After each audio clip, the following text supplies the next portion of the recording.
안녕하세요. 저는 소중한 아들 하나를 키우고 있는 엄마입니다. 아이를 키워보신 분들은 아실 거예요. 어느 날 갑자기 태어난 이 아이로 인해 제 세상이 모두 달라지는 느낌을 받죠. 그 작은 아이가 태어난 순간, 제 세상의 중심은 어느새 아이에게 맞춰지는 거예요. 아이가 태어나고 놀랐던 건 행복과 기쁨이에요. 사실 이전에도 행복한 일들이나 기쁜 일들은 있었죠. 그런데 아이가 태어났을 때 그 전에 제가 느꼈던 것들은 모두 작은 행복이었다는 것을 깨달았어요. 그 작은 아이를 처음 제 품에 안아 들었을 때, 그리고 부러질 듯 가느다란 발목과 작은 손과 발을 손으로 만졌을 때 그 말랑한 촉감. 보고만 있어도 눈물이 날 것 같다는 것을 처음 알게 됐어요. 새근새근 잠들어 있는 아이의 숨소리만 들어도 눈물이 왈칵 쏟아질 것 같았죠. 무엇과도 바꿀 수 없다는 소중함은 이런 거구나 싶었어요. 처음 젖을 물릴 때에 엄마 젖을 물어보려고 제품을 파고드는 고갯짓과 그 오물거리던 입모양, 기저귀를 갈아주려고 했을 때 제일 작은 기저귀도 너무 커서 벗겨질까봐 계속 지켜보던 날들. 특히나 저는 어렵게 가진 아이라 그런지 더 애틋한 것 같아요. 부모님들은 많이들 공감하실 거예요. 내 아이에게 무엇이든 해주고 싶고 내어주고 싶은 마음이요. 하지만 상황에 따라 무엇이든 해줄 수 없을 때도 있었죠. 특히 그게 돈이나 환경의 문제라면 더욱 가슴이 아파요. 예쁜 거, 좋은 거, 무엇이든지 해주고 싶은데 엄마 아빠가 가진 게 많이 없어서 못 해준다는 게 정말 슬픈 일이더라고요. 어릴 때는 막연히 그런 생각을 했었어요. 가족이 가장 소중하니까, 가족이 가장 힘이 되니까 힘들고 어려운 환경에서도 가족만 있다면 다 괜찮을 거다. 근데 막상 아이를 낳아보니 현실은 그렇지가 않더라고요. 당장에 우리 아이 피부에 좋은 훌륭한 면 옷이라도 사주고 싶은데 그 조그마한 게 가격이 뭐가 그리 비싼지.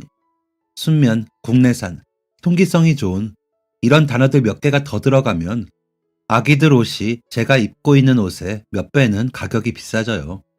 젖병 하나를 골라도 아기들이 먹을 땐 배앓이 하지 않는 좋은 제품을 사려면 또 돈 10만 원. 잠잘 때 편히 자라고 쿠션 하나를 사주고 싶어도 또 몇만 원. 세상에서 제일 소중한 우리 아기한테 늘 좋은 것만 주고 싶은데 현실은 참 힘들더군요. 아버지가 일찍 돌아가시고 저는 고등학교 때까지 어머니랑 살았어요. 그 시절 여자 혼자 아이 키우기 참 쉽지 않았을 텐데 김밥집을 했던 어머니는 저를 등에 업고 지고 새벽 내내 김밥을 마셨어요. 한 푼이라도 더 아껴보려고 야채값을 신랑이 하고 본인은 좋은 옷, 맛있는 거 한 번 못 먹어도 어디 가서 없다고 놀림받을까봐 제 옷은 늘 깔끔하게 세탁해서 입히고 그래서인지 학창시절 내내 한 번도 주름 잡힌 셔츠를 입어본 적이 없는 것 같아요. 그렇게 애지중지 소중하게 키워준 엄마 덕분인지 저는 이 험한 세상에서도 온실 속 화초까진 아니지만 큰 구김없이 잘 살 수 있었고 엄마에게서 자식을 대하는 건 저런 거구나 하며 가정에 대한 꿈도 가질 수 있었어요. 돌아가시기 전까지 힘든 티를 내지 않은 탓인지 저는 제 어릴 때를 비추어 그래, 돈이 좀 없어도 가족과 사랑으로 꾸려나갈 수 있어 하는 물러터진 생각을 했던 것 같아요. 어머니 덕분에 전문대 회계학과를 졸업하고 한 중소기업의 격리직으로 근무를 시작했어요. 마치 이만큼 해줬으면 엄마 없이 잘해 나갈 수 있지? 라고 하듯 엄마는 제가 대학을 졸업한 그 다음날 세상을 떠나셨어요. 그전부터 몸이 좋지 않아 반년 정도 병원에 입원해 계셨는데 엄마가 돌아가신 후 의사 선생님과 간호사님 이야기로는 그것도 오래 버틴 거라고 하시더라고요. 원래는 최대 2달이라고 하셨었는데 딸이 대학 졸업장 따는 건 보고 싶어서 버티신 것 같다고 하셨어요. 엄마가 그렇게 모든 것을 걸고 저를 키워준 만큼 나도 잘 살아야겠다 했어요. 늘 남들보다 부지런하게 성실하게 일했고 모르는 건 공부하고 부족한 부분은 회사에 일찍 출근하고 늦게까지 남아서라도 채워나가려고 했죠. 그 덕분에 회사에서도 능력을 인정받았어요. 큰 직책은 아닌 격리 직원이지만 그래도 회사에서는 믿고 맡기는 우수사원이라는 별명을 들으며 월급도 제가 사는 기준으로는 부족하지 않게 벌었죠.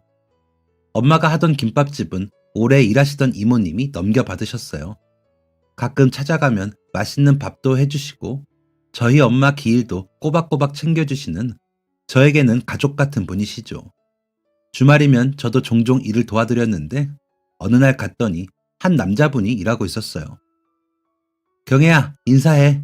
여기는 이번 주부터 새로 일하는 직원. 우리 아들이야. 너도 전에 몇 번 본 적이 있지? 요즘 배달 안 되냐고 물어보는 사람이 많아서 주변에 배달도 하고 홀에 서빙도 좀 도와줄 사람이 필요하더라고. 마침 아들 녀석 군대 전역하고 알바 필요하다고 하길래 일하기로 했어. 잘 됐네요. 안 그래도 이모 요즘 허리도 안 좋아서 서빙하는 거 늘 걱정이었는데 정말 다행이에요. 잘 됐다. 안녕? 우리 전에 몇 번 본 적 있지? 안녕. 오랜만이다. 고등학교 때 몇 번 봤었지? 이야, 대학 가면 다 예뻐진다더니 경혜 너도 엄청나게 예뻐졌네. 새로운 직원은 이모의 아들이었는데 제가 고등학교 때 몇 번 본 적이 있어요. 이모는 아들이 어릴 때 이혼했는데 그 후로 남편분이 아들을 맡아 키우고 있었어요.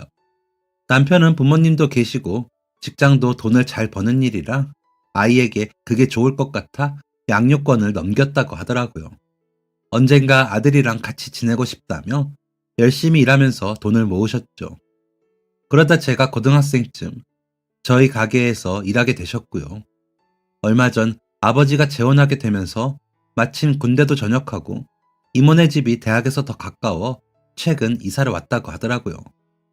모든 로맨틱 영화의 시작이 그렇듯 저희 역시도 처음 재회 순간부터 코끝을 간지럽게 하는 몽글몽글한 감정이 피어올랐어요. 또래 친구라 말도 잘 통하고 아무래도 어릴 때도 가끔 봐서 익숙해서 그런지 서로 마음을 금방 열게 되더라고요. 이모의 아들인 병호는 근처에 있는 대학에서 경영학과를 전공하고 있었어요. 수업이 끝난 후에는 가게에서 이모를 도와 일을 하면서도 학과 성적도 좋아서 장학금을 받으며 학교에 다니더라고요. 성실하고 꾸준하고 늘 남을 먼저 생각하는 배려심이 정말 마음에 드는 사람이었죠. 대학을 졸업하고는 한 회사에 취직했어요. 대기업의 제조 라인이라 교대 근무를 해야 해서 힘들기는 했지만 회사에서 일을 하면서도 이모가 힘들까봐 종종 가게에 나와 일을 돕고는 했어요. 요즘 친구들이 말하는 썸이라고 해야 하나요? 그게 언제부터 시작했는지 모르겠지만 저희는 자연스럽게 연애하고 있었죠. 그리고 연애를 시작하고 나서부터 결혼은 저희 돈으로 하자며 같이 돈도 모으기 시작했어요. 그리고 직장에서의 일이 익숙해질 무렵 본격적으로 결혼 준비에 나섰죠. 예산은 조금 빠듯하긴 했지만 결혼 준비는 차질 없이 진행됐어요. 이모도 저희 결혼을 적극적으로 응원해 주셨거든요. 남편의 아버지 역시도 결혼에 적극적으로 찬성하셨어요. 저희는 가족과 지인들을 모아 소박하지만 행복한 결혼식을 올렸어요. 저희에게는 행복한 결혼 생활만 남을 줄 알았는데 한 가지 문제점이 있었어요. 바로 아이가 생기지 않은 거죠. 남편과 함께하는 삶은 행복했지만 제가 너무나 꿈꾸던 아이가 생기지 않는 것은 걱정이었어요. 처음 1, 2년 차에는 그럴 수 있다고 생각했어요. 신혼생활도 즐길 겸 그렇게 나쁘지 않다고 생각했죠. 하지만 5년, 6년이 지나면서 슬슬 초조해지기 시작했어요. 다니던 병원에서도 난임센터를 추천해 주더라고요. 남편은 꼭 아이가 있어야 하는 것은 아니라며 우리끼리라도 재밌고 행복하게 지낼 수 있다고 저를 위로했어요. 그냥 우리끼리 즐겁게 지내다 보면 좋은 소식이 들릴지도 모른다며 조금 더 느긋하게 마음을 가지고 기다려보자고 했지만 나이가 들수록 출산도 힘들어질 텐데 하루라도 빨리 아이를 가지고 싶었어요. 그래서 난임센터에 다니기 시작했고 남편은 다행히 제 의견을 존중해줬어요. 난임센터에 다니면 아이가 금방이라도 생길 줄 알았는데 그것도 아니었어요. 시간은 계속 흘러가고 임신 테스트기를 확인할 때마다 실망도 점점 커졌어요. 몸도 마음도 지칠 대로 지쳤고 돈은 돈대로 들어갔죠. 맞아요. 생각보다 난임센터라는 곳은 돈이 많이 들더라고요. 그동안 모아둔 적금도 깨고 아이를 갖기 위해 노력하고 있는데 결과는 나오지 않으니 마음이 너무 힘들었어요. 최대한 안정된 상태를 만들기 위해 다니던 직장도 그만두었죠. 시어머니께서는 아이 없이도 재밌게 사는 부부들도 많다며 너무 스트레스 받지 말라고 하셨지만 제 마음은 그렇지 않았어요. 그렇게 그동안 모았던 적금도 다 깨고 직장을 그만두며 생활비도 줄고 마음마저 너덜너덜해진 어느 날이었어요. 결혼 10년 만에 드디어 아이를 갖게 되었죠. 정말 기뻤어요. 임신 사실을 딱 알게 된 그날 보자마자 눈물이 왈칵 쏟아지더라고요. 여보! 여보! 왜 그래? 무슨 일이야? 됐어! 됐어! 됐다고! 어? 임신이야! 테스트기의 두 줄을 확인하는 순간 너무 놀라는 바람에 심장이 멎는 줄 알았어요. 남편도 이 이야기를 듣더니 엉엉 울더라고요. 내심 아이를 기다렸기에 임신을 한 사실이 너무 기쁘기도 했지만 제가 너무나 간절히 원하던 게 이루어져 기뻐하는 모습이 감동적이었다고 하더라고요. 그동안 옆에서 힘들어하는 제 모습을 보는 것도 마음이 아팠었는데 이제는 행복한 모습만 볼 수 있겠구나 싶었다고 해요. 저희에게 와준 소중한 아기 천사가 너무너무 신기하고 감사했어요. 내 뱃속에 새로운 생명이 있다니 매일매일 놀라게 되더라고요. 병원에서 다시 한번 임신 판정을 받은 날 의사 선생님 손을 잡고 몇 번이나 감사하다고 이야기했어요. 진짜 눈물이 펑펑 나면서 의사 선생님부터 간호사 선생님, 길에서 만나는 모든 분에게까지 감사하더라고요. 핸드폰에 임신 관련 앱들을 깔고 임신 초기 증상과 어떻게 준비를 해야 하는지 알아보면서 하루하루가 너무 행복했어요. 저는 극심한 입덧에 시달렸는데요. 병원에서 입덧 약을 주시더라고요. 그런데 그걸 먹어도 온종일 덜컹거리는 버스에 탄 것처럼 속이 울렁거리고 머리가 지끈거리고 아팠어요. 밥도 제대로 못 먹고 물 한 잔 제대로 마시지도 못하는데도 저는 너무 행복해서 종일 웃고 있었죠. 임신하며 겪어나가는 모든 과정까지 너무 행복했어요. 그리고 힘들게 임신을 한 만큼 혹시나 아이를 잃는 상황이 생길까봐 불안하기도 했어요. 아무래도 나이도 있는데다가 그 전에 임신도 힘들게 되었기 때문에 만약의 상황이 불안했죠. 그래서 건강도 태교도 특별히 더 신경을 썼어요. 힘들어도 가볍게 산책이라도 하고 입덧이 너무 심해서 넘어가지 않으려고 해도 과일이라도 잘라서 먹으려고 했죠.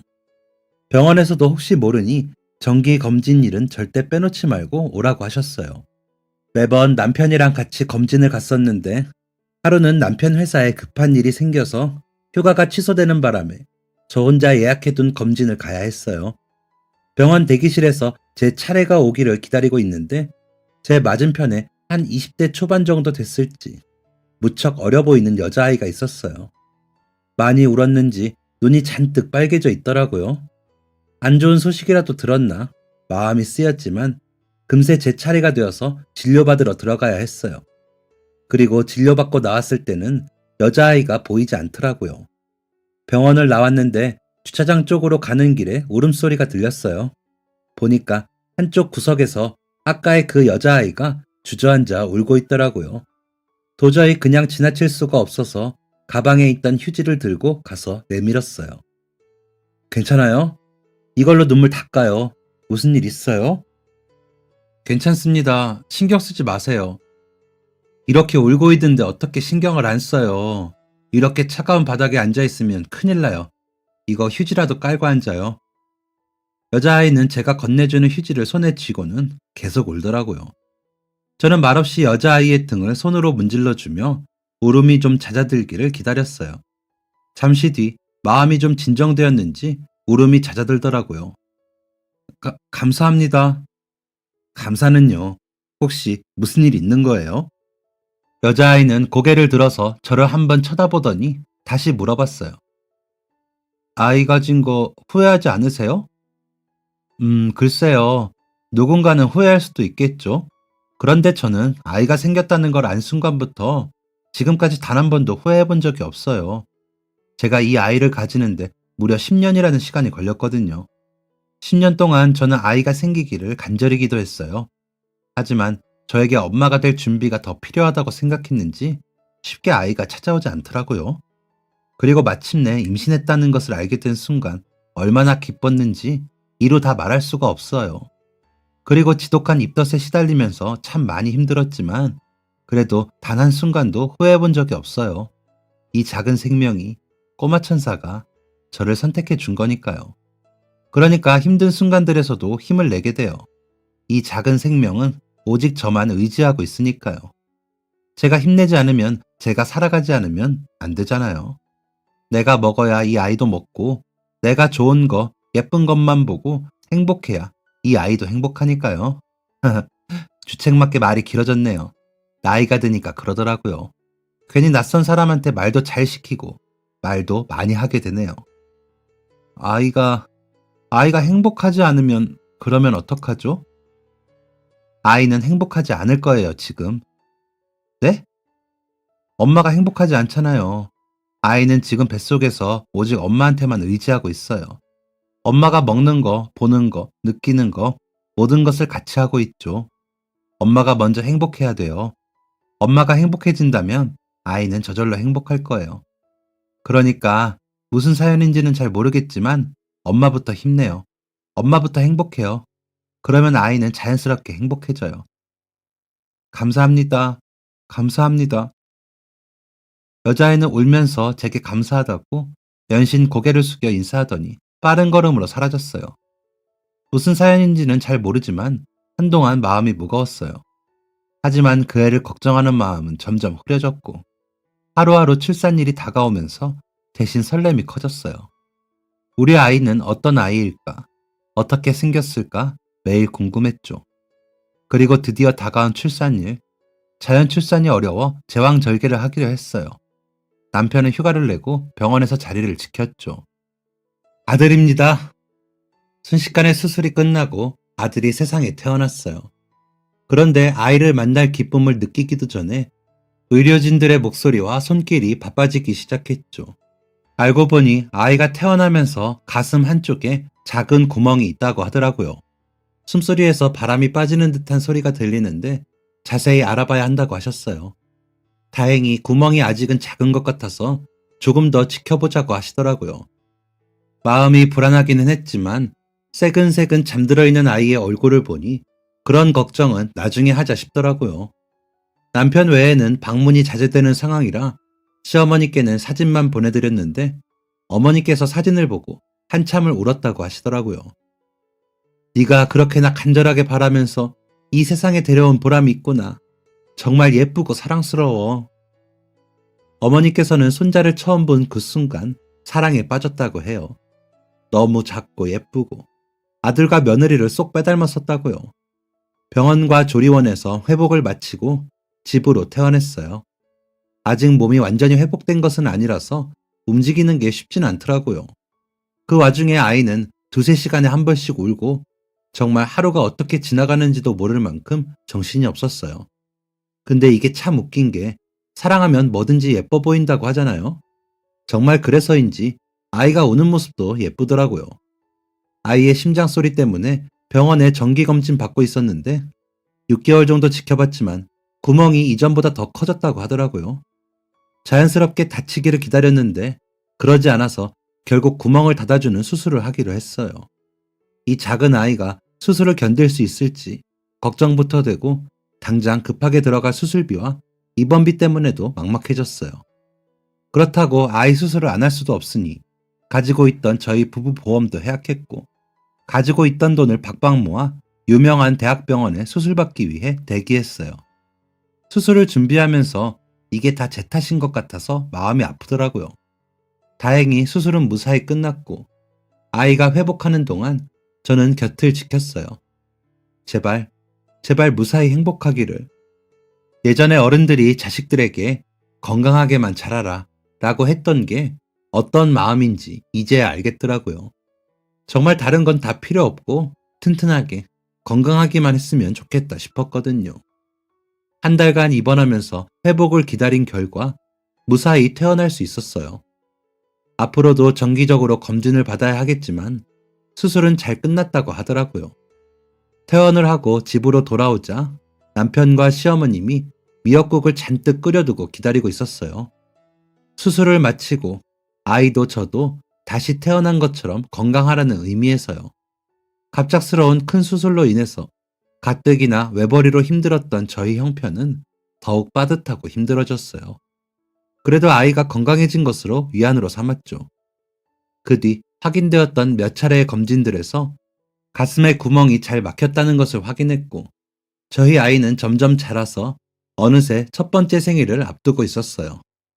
아이의 몸은 안정적으로 돌아왔지만 그래도 여전히 주의가 필요했기 때문에 시기적으로도 금전적으로도 돌잔치는 따로 하지 않는 게 좋겠다고 판단했어요.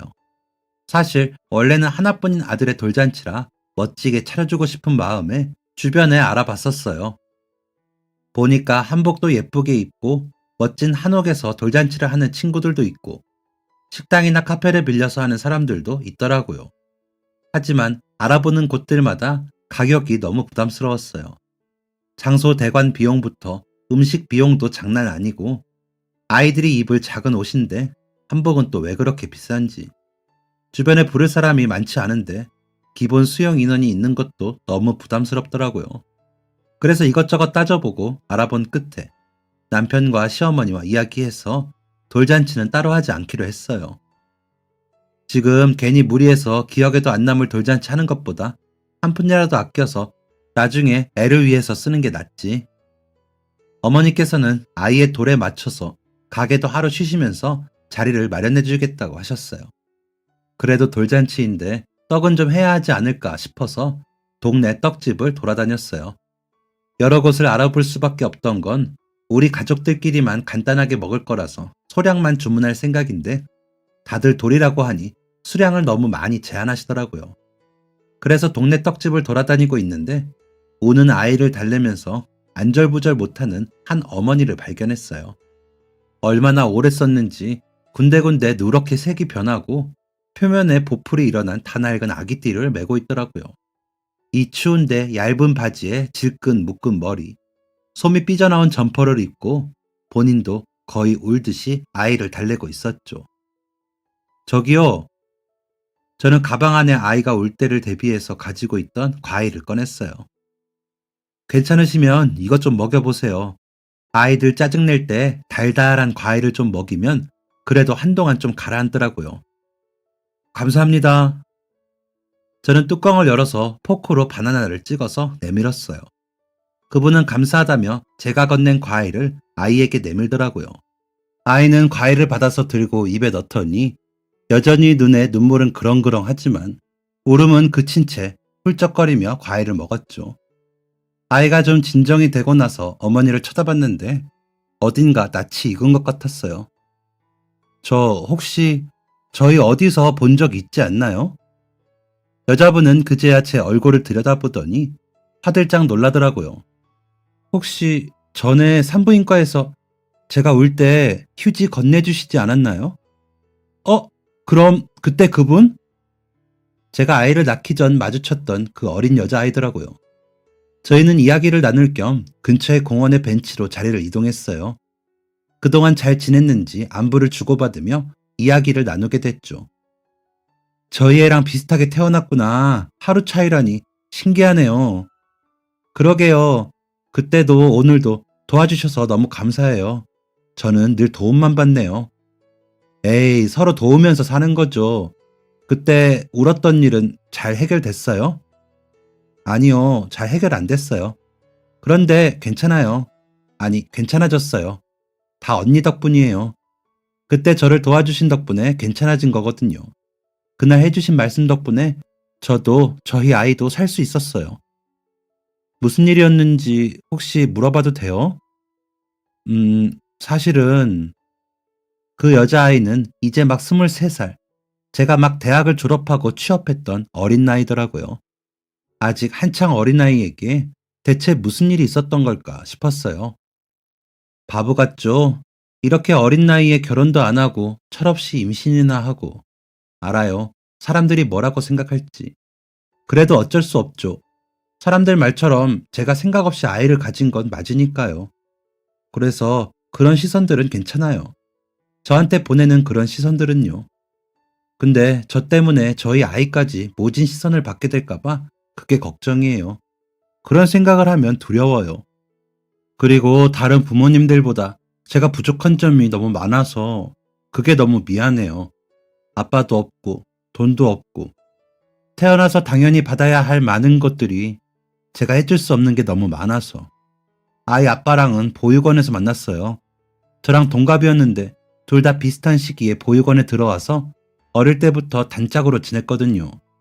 독립 시기가 와서 자연스럽게 둘이 같이 생활을 시작했어요. 몇 년만 돈 모아서 우리 꼭 결혼하자고. 저희에게는 그 당시에 그런 목표가 있었어요. 어릴 때부터 결혼하자고 농담처럼 이야기하고는 했어요. 그리고 성인이 될 준비를 하면서 점점 결혼에 대한 생각도 구체화했고요. 맨날 우리 결혼하면 을 주제로 이야기했던 것 같아요. 저는 지하상가에 있는 식당에서 일했고 그 애는 배달 아르바이트 했어요. 서로 돈 모아서 전셋집이라도 구하고 혼인신고하고 예쁜 아이를 갖자고 이야기했죠. 잘 진행되는 것 같았어요. 처음에는요. 둘 다 열심히 일하고 돈도 차곡차곡 모았어요. 저희가 늘 이야기했던 꿈에 다가가는 것 같았어요. 그렇게 열심히 일해서 드디어 반지하긴 하지만 전셋집으로 옮겼어요. 저랑 그 애는 둘 다 가족이라고는 없는 혈혈단신에 부모님의 사랑이 뭔지도 모르고 살았어요. 그래서 가정을 꾸리는 것에 대한 아이에 대한 꿈이 컸어요. 우리는 아이를 낳아서 우리 부모님들이 했던 것과는 다르게 정말 많이 사랑해주자. 행복한 아이로 키우자. 다짐하듯이 그렇게 이야기했었어요. 이제 이사도 했겠다. 원래 계획했던 대로 혼인신고도 하고 저희끼리지만 작은 결혼식이라도 진행하자고 했었어요. 그런데 인생이 계획대로만 되진 않더라고요. 갑작스럽게 임신하게 된 거예요. 근데 괜찮다 싶었어요. 결혼도 아이도 저희가 나이는 어리지만 오래전부터 이야기하고 계획했던 것들이니까. 그 순서가 조금 달라지기는 했지만 괜찮을 거야. 우리가 계속 꿈꿨던 거니까. 그런데 그의 생각은 달랐나 봐요. 제가 임신했다고 이야기하자마자 정말이냐고 몇 번을 물어보더라고요. 그리고 병원에 가서 검사를 받고는 임신이라는 사실을 알게 되더니 며칠 뒤에 집을 나갔어요. 무서웠나 봐요. 막상 아이가 생겼다고 하니까. 그렇게 집에서 나가서는 핸드폰 번호도 바꿔버리고 그 뒤로 지금까지 한 번도 연락이 없었어요. 사실 나쁜 생각도 했어요. 지금이라도 아이를 지울까? 혼자서 키워나갈 자신도 없는데 지금이라도 지울까? 괜히 태어나서 더 고생시키는 것보다 그게 낫지 않을까? 아니면 그냥 아이도 나도 함께 이 세상에서 사라질까? 몇 번이나 후회하고 원망하고 그날도 산부인과 검진을 받고 나오는데 눈물만 나오더라고요.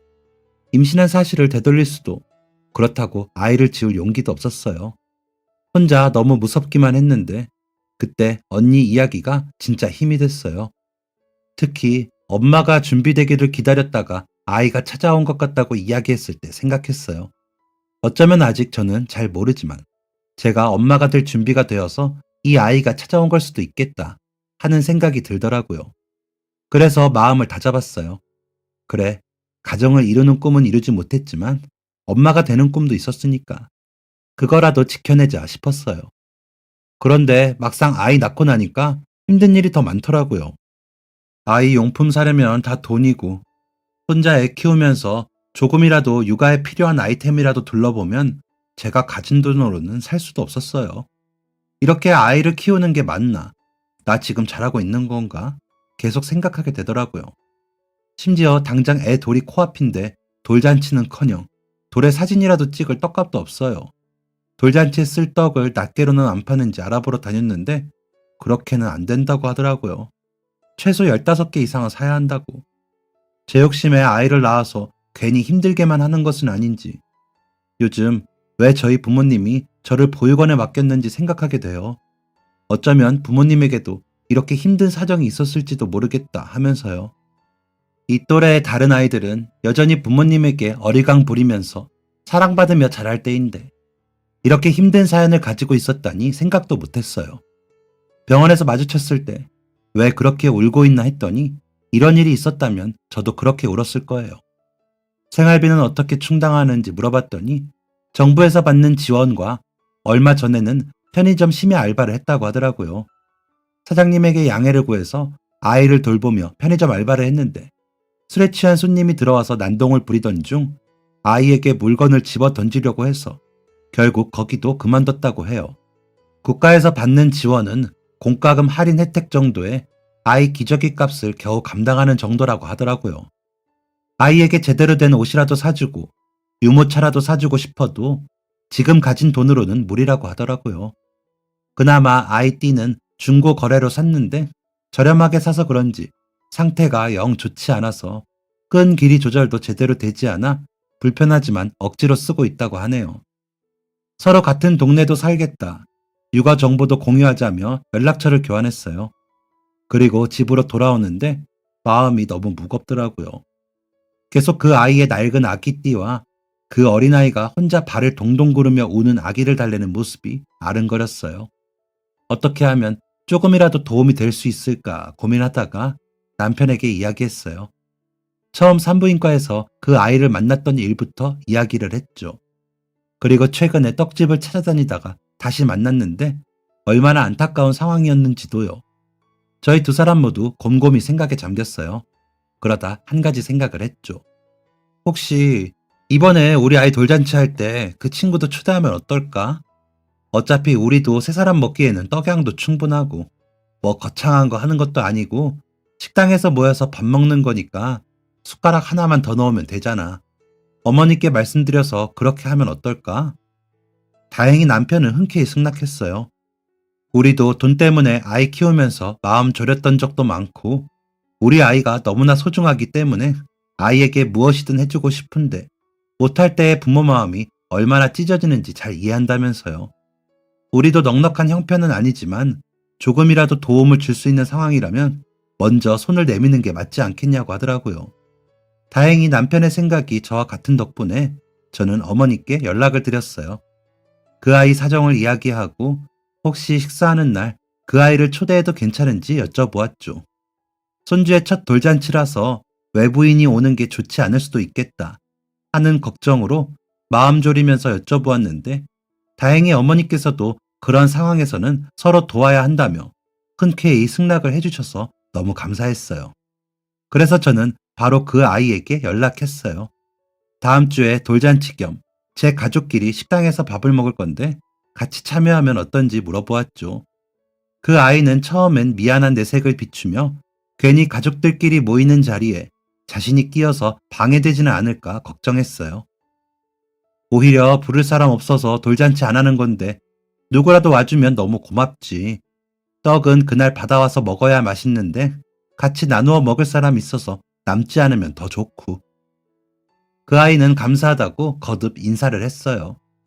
그리고 그 아이가 힘들게 지냈던 일들을 생각해 보니 다른 혼자 아이를 키우는 분들은 모두 비슷한 상황이지 않을까 하는 생각이 들었어요. 그런 생각을 하니 내가 돌잔치를 하려고 알아보고 아이에게 더 좋은 무언가를 사주지 못해 했던 고민은 사치였구나 싶더라고요. 제 나름대로는 빠듯한 살림살이에 아이에게 너무 해주는 것 없이 부족하게 키우는 것 같아 마음이 아팠었는데 생각해보니 누군가에게는 아이가 당장 내일 갈아입을 기저귀가 있는지 먹을 분유는 남았는지 얼음장 같은 집에서 감기에 걸리고 있지는 않은지 정말 생사의 여부가 달린 문제들이 있겠구나 싶었어요. 그런 생각을 하니 그동안 다른 유명인들이 쓰는 제품들을 보면서 부러워만 하던 제가 조금 창피해지더라고요. 이런저런 생각을 하다가 우연히 주민센터에서 한부모 가정에 대한 지원 내용을 보게 됐어요. 그걸 보고 큰 건 아니지만 조금 뜻깊은 일을 해보면 어떨까 싶더라고요. 집에 가서 남편에게 제 계획에 관해 이야기했어요. 다행히 남편도 반대하지 않고 제 의견에 적극 찬성해 주었죠. 그리고 다음날 저는 통장에서 돈을 인출해서 주민센터로 갔어요. 그 돈은 처음 저희 아이 돌잔치를 해줄까 싶어서 알아봤던 예산이었죠. 기부라고 하기에는 턱없이 부족한 금액이었지만 이게 누군가에게는 작은 도움이라도 될 수 있지 않을까 하는 마음이었어요. 저 혹시 이 돈을 한부모 가정에 지원할 수 있을까요? 물론이죠. 이렇게 도움의 손길을 내밀어 주시다니 너무 감사하네요. 에휴, 아니에요. 사실 정말 얼마 안 되는 금액이라. 아이고, 금액이 중요한 게 아니에요. 얼마가 됐든 아이들과 부모님을 생각해 주시는 그 마음이, 관심이 중요한 거죠. 아이의 돌잔치에 쓰려던 돈을 기부하고 오는 길, 가슴 안에서는 오히려 후련함이 느껴졌어요. 마음에 얹어져 있던 무거웠던 추를 내려놓은 기분이었죠. 뿌듯하거나 자랑스럽다기보다 오래 묵은 체증이 내려가는 그런 기분이었죠. 왜 전에는 이런 생각을 하지 못했을까? 내 앞의 일, 내 일만 생각하며 거기에 갇혀 지냈을까 싶기도 했어요. 그리고 드디어 약속한 돌잔치 날이 되었어요. 아이 엄마는 빈손으로 오기 미안했는지 반찬통을 몇 개 들고 왔더라고요. 아이 참, 그냥 아이랑 와서 밥 먹고 가라니까 뭘 또 들고 왔어. 그래도 이렇게 식사까지 주시는데 어떻게 그냥 맨손으로 와요. 무랑 버섯이 싸게 팔길래 무조림이랑 버섯볶음 좀 했어요. 나름으로 열심히 한다고 했는데 맛이 있을지 모르겠네요. 우리 가족들이랑 인사도 시켜주고 자리를 마련하고 앉아서 맛있게 밥을 먹었어요. 떡을 올려두고 아이들 사진도 여러 장 찍고 돈이랑 명주실 그리고 장난감에서 몇 개를 꺼내서 돌잡이 세트도 만들었죠. 아이들이 뭐 잡는지 동영상도 찍으며 정말 즐거운 시간을 보냈어요. 아이 엄마는 어린 나이답지 않게 정말 예의 바르고 성품도 굉장히 착하고 바른 사람이었어요. 그리고 더 놀라운 건 만들어 온 반찬의 손맛이 장난 아니더라고요. 깜짝 놀라서 진짜 네가 만든 게 맞냐고 몇 번을 다시 물어봤어요. 어머니도 반찬을 먹어보더니 깜짝 놀라시더라고요. 어떻게 어린 친구가 반찬을 이렇게 맛있게 만드냐며 손맛을 계속 칭찬하셨어요. 그러더니 혹시 김밥집에서 일해볼 생각은 없는지 물어보시더라고요. 잘됐다. 일하는 시간 동안 아이는 내가 봐줄게. 어차피 우리 집은 가게 바로 뒤에 있으니까 일하는 틈틈이 와서 봐도 되고 나랑 교대로 일하면서 아이 봐주면 너무 좋을 것 같은데. 정말요? 정말 그래도 돼요? 저야 아이도 봐주시고 일도 하게 해주신다면 정말 좋죠. 아이가 아직 어려서 어디 맡길 곳도 없고 일하는 동안 아이 봐주실 분을 구할 수도 없고 아이 데리고 일할 수 있는 곳은 더더욱 없어서 일 구하기가 정말 하늘의 별 따기였거든요. 저희는 그렇게 병원에서 휴지를 건네준 사이로 시작해서 동네 언니, 동생에서 이제는 같이 일하는 사이까지 됐어요. 인연이 참 신기한데 또 감사한 게 이 친구가 손맛도 정말 뛰어나고 일하는 센스도 좋더라고요. 손재주가 좋아서 요리뿐만 아니라 포장도 야무지게 잘하고 손님들한테도 엄청 싹싹해서 오시는 분들마다 어디서 이렇게 좋은 직원을 구했냐며 칭찬이 자자해요. 또 제가 가게에서 일하고 남편이 근무 때문에 아이를 볼 수 없을 때는 저희 아이도 봐주는데요. 육아를 해본 아이 엄마가 애를 봐주니까 더 안심이 되더라고요. 그렇게 서로서로 일할 때는 애도 봐주고 아이들도 2명이 되니까 자기들끼리 얼굴만 봐도 까르르 웃으면서 더 즐거워하는 것 같아요. 뭔가 가족들이 늘어나서 북적거리니까 저도 일상이 더 재밌어졌고요. 덕분에 우리 가족들은 이전보다 더 많이 웃고 재밌게 지내고 있는데요. 여기서 그치지 않고 넉넉한 형편은 아니지만 특별한 날이 있을 때마다 의미 없는 소비를 하기보다는 지역 주민센터의 한부모 가정에 꾸준히 기부하고 있어요. 저희 아이 생일날을 비롯해서 특히 사람들의 손길이 그리워지는 명절 전에 많은 금액은 아니지만 기부하고 있는데요. 제가 기부한 돈이 혼자서 힘들게 아이를 키우고 있는 분들에게 유용하게 쓰였다는 이야기를 들으면 정말 기분이 좋더라고요.